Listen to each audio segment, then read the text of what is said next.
रहस्यमयी मुखौटे की खौफनाक कहानी सिर्फ और सिर्फ प्रतिलिपि FM पर। नताशा पुलिस के साथ दिया के स्कूल पहुंची थी कि शायद उसे वहां कोई सुराग मिल जाए, लेकिन वहां गार्ड से पता चला कि स्कूल को 15 दिन के लिए बंद कर दिया गया है। नताशा पुलिस की गाड़ी में बैठी लौटने ही वाली थी कि अचानक वो गाड़ी से निकलकर स्कूल के गेट की तरफ भागने लगी। उसके पीछे पीछे इंस्पेक्टर और हवलदार भी भाग रहे थे। पीछे से इंस्पेक्टर कई बार जोर जोर से आवाज लगा रहे थे, अरे मैडम क्या हुआ, बताइए तो। लेकिन नताशा इंस्पेक्टर की बात को अनसुना करते हुए दौड़कर स्कूल गेट तक पहुंच गई और गेट के सामने जाकर एकदम से रुक गई और बेचैन से इधर उधर देखने लगी। इंस्पेक्टर और हवलदार भी उसके पीछे वहां तक आ गए थे। इंस्पेक्टर ने नताशा के पास आकर हांफते हुए पूछा, अरे मैडम क्या हुआ, कुछ बताएंगी? नताशा ने इधर उधर देखते हुए हड़बड़ाहट में कहा, मुझे अभी यहाँ गेट के पास एक आदमी दिखा था, लेकिन जाने कहाँ गायब हो गया, अब दिख ही नहीं रहा। इंस्पेक्टर ने भी अपनी नजरें दौड़ाई, लेकिन उन्हें भी कहीं कोई नहीं दिखा। फिर वो नताशा की तरफ देखते हुए बोले, कौन आदमी? नताशा भी हैरान थी और इंस्पेक्टर को जवाब देते हुए उसने कहा, कोई तो है जो मेरा उसी दिन से पीछा कर रहा है जब से दिया स्कूल से गायब हुई है, और कल तो वो हमारे घर की खिड़की से झांक रहा था। मैं जहाँ जहाँ जाती हूँ वो मेरे पीछे पीछे आता है। अभी भी यही था, यही गेट के किनारे दीवार के कोने से हमें देख रहा था, लेकिन अब जाने कहाँ गायब हो गया। नताशा के ये कहते ही इंस्पेक्टर और हवलदार वहीं पर इधर उधर देखने लगे, लेकिन वहाँ ऐसा कोई नहीं दिखा जिस पे कोई शक जाए। नताशा के ये कहते ही इंस्पेक्टर ने वहां खड़े चौकीदार से भी पूछा, लेकिन उसने भी आसपास किसी इंसान को नहीं देखा था। थोड़ी देर तक इधर उधर खोजबीन करने के बाद नताशा ने भी ये मान लिया कि शायद अच्छे से नींद ना लेने की वजह से उसे वहम ज्यादा हो रहा है, और सभी पुलिस की गाड़ी में बैठकर वहां से चल दिए। नताशा घर वापस आई तो सभी दोस्त अपने अपने घर जा चुके थे। माँ सावित्री घर में अकेली बाहर दरवाजे पर ही नताशा का इंतजार कर रही थी। जैसे ही उन्होंने नताशा को देखा तो तुरंत कुर्सी से उठ खड़ी हुई और उन्होंने बहुत ही आशा से नताशा से पूछा, बेटा कुछ पता चला क्या? नताशा को मालूम था कि माँ उसे देखते ही यही पूछेगी। उदासी में मंद आवाज में नताशा ने जवाब दिया, नहीं माँ, कुछ मालूम नहीं चला, तेरे पापा का फोन आया था। सावित्री ने नताशा की तरफ देखते हुए कहा, लेकिन नताशा ने उन्हें बीच में ही काट दिया। माँ आपने उन्हें कुछ बताया तो नहीं? नहीं नहीं, मैंने कुछ नहीं बताया। पूछ रहे थे दिया क्या कर रही है, मैंने कह दिया पढ़ाई कर रही है। ये कहते हुए सावित्री की आंखें एक बार फिर से नम हो गई। नताशा माँ को समझाते हुए बोली, ठीक किया माँ, नहीं तो बेमतलब पापा परेशान होते और काम छोड़कर यहाँ चले आते। वैसे भी हम यहाँ हैं ना, देखना 1-2 दिन में दिया के बारे में पता चल जाएगा। ये कहते हुए नताशा सावित्री को अंदर ले गई और उनके सिर पर प्यार से हाथ फेरते हुए बोली, माँ अगर मैं घर पर नहीं हूँ तो आप ऐसे बाहर दरवाजे पर मत बैठी रहा करो, पता है कितनी ठंड है।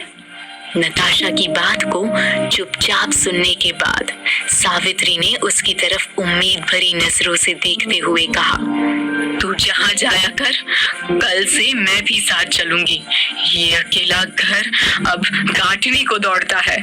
नताशा ने इस बात का कोई जवाब नहीं दिया और हॉल में माँ को बिठाकर वो किचन में चली गई।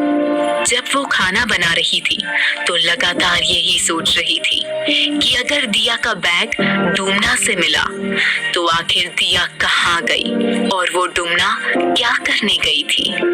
खाना खाकर नताशा और सावित्री दोनों लोग अपने अपने कमरे में सोने के लिए चले गए। सावित्री अपने कमरे में अकेली ही थी और आज भी दिया के बारे में कोई खबर नहीं मिलने की वजह से उनके चेहरे पर उदासी साफ झलक रही थी। रह रहकर दिया का ही हंसता हुआ चेहरा उनकी आंखों के सामने आ रहा था और जब यादों की झलकी और भी गहरी हुई तो सावित्री की आंखों से आंसू खुद ब खुद ही बहने लगे। तभी अचानक उन्हें लगा कि किसी ने उनका बिस्तर हिलाया। एक पल के लिए तो उन्हें ये महसूस हुआ कि कहीं भूकंप तो नहीं आया। अरे, ये बिस्तर क्यों हिल रहा है? सावित्री ये कहते हुए बिस्तर से नीचे उतर गई, लेकिन अब तक सब कुछ सामान्य हो चुका था। ये जाने क्या क्या मुझे दिख रहा है। सावित्री इसे अपने मन का वहम मानते हुए दोबारा बिस्तर पर लेट गई। जैसे ही वो लेटी अचानक से उन्हें किसी के खिलखिलाने की आवाज सुनाई दी। ये एक अजीब सी डरावनी सी हंसी थी जिसे सुनकर किसी की भी रूह कांप जाए।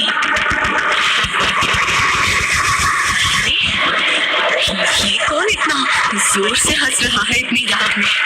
सावित्री दोबारा अपने बिस्तर से उठकर बैठ गई और बैठते ही हंसने की आवाज भी अचानक से बंद हो गई और अगले ही पल सब कुछ ऐसे सामान्य हो गया जैसे वहां कुछ हुआ ही ना हो।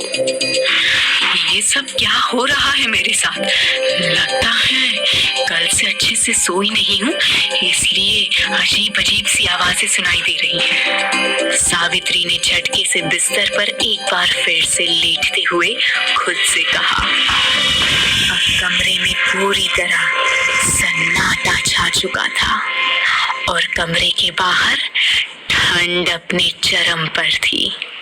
हालांकि हल्की बूंदाबांदी के साथ साथ बादलों की कड़कड़ाहट भी शुरू थी और इन बादलों के साथ साथ कभी कभी बिजली भी चमक जा रही थी। सावित्री इस आवाज को सुनते हुए अपनी रजाई में पूरी तरह से दुबक कर लेटी हुई थी। तभी अचानक से बादलों की कड़कड़ाहट के साथ सावित्री ने अपने सिर से रजाई उठा दी और अब उनकी नजर उनके सामने की सीलिंग पर पड़ी, जहां पर कई सारे चमगादड़ छत से चिपके हुए नजर आ रहे थे और उनकी चमकती हुई आंखें कमरे के अंदर उस थैले से छन कराने वाली रोशनी के साथ मिलकर बहुत ही भयानक लग रही थी। सावित्री की आंखों में ऐसा डर दिखाई दे रहा था कि आज की रात कहीं उनके लिए आखिरी रात ना हो। बाहर जैसे जैसे बादलों के गरजने की आवाज बढ़ रही थी, वैसे वैसे इस कमरे के भीतर डर खौफ का साया मंडरा रहा था। अब ये चमगादड़ चारों ओर कमरे में ऐसे उड़ने लगे थे जैसे सावित्री के ऊपर एक साथ हमला कर देंगे। सावित्री बहुत ज्यादा डर गई और बिस्तर से उठकर कमरे के दरवाजे की तरफ दौड़ी। जोर जोर से दरवाजे को पीटने लगी, लेकिन वो आवाज बाहर तक जा ही नहीं रही थी। तभी अचानक से सारे चमगादड़ इसी दरवाजे पर आकर चिपक गए। उनकी कर्कश आवाज पूरे कमरे में गूंज रही थी। सावित्री दरवाजे को छोड़कर भागते हुए दाहिनी तरफ की दीवार की तरफ गई और अपने नाखून से ही दीवार को कुरेदने की कोशिश करने लगी। चिल्लाने की कोशिश वो जितना ही अधिक कर रही थी, कमरे के भीतर इन निशाचरों की डरावनी आवाज उतनी ही अधिक बढ़ती जा रही थी। वो अपने नाखून से दीवार को कुरेदने की कोशिश कर रही थी, लेकिन अब तक उनके सारे नाखूनों से खून की धारा बहने लगी थी। देखते ही देखते उनकी सारी उंगलियां खून से लाल हो चुकी थी। नरपिशाच चमगादड़ अब दरवाजे से उड़कर दीवार की तरफ आने लगे थे और तभी सावित्री को ऐसा लगा कि किसी ने पीछे से उसे खींचा हो।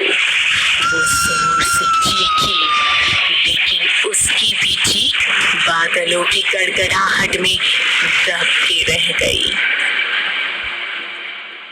क्या है सावित्री की इस चीख के पीछे का कारण? क्या सावित्री भी दिया के जैसे गायब हो जाएगी? क्या पुलिस दिया को खोज पाएगी? क्या तांत्रिक इसी मुखौटे की बात कर रहा था जो नताशा को डुमना में मिला? जानने के लिए सुनिए अगला एपिसोड सिर्फ और सिर्फ प्रतिलिपि FM।